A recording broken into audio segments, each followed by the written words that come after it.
Hi guys! I'm back!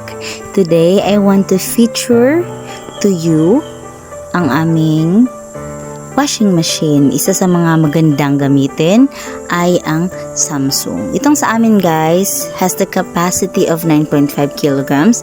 And yes, linagay ko na ang kompletong specs dyan for your guide. And let's take a look. Okay, one by one, let's check the details. It has the wash timer.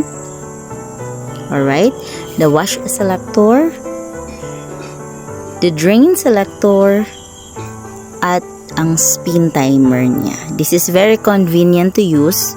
Dito ilalagay yung mga lalabhan natin. Of course, yung sabon at water. At dito naman, ilagay yung mga natapos ng labhan for spinning para madali siyang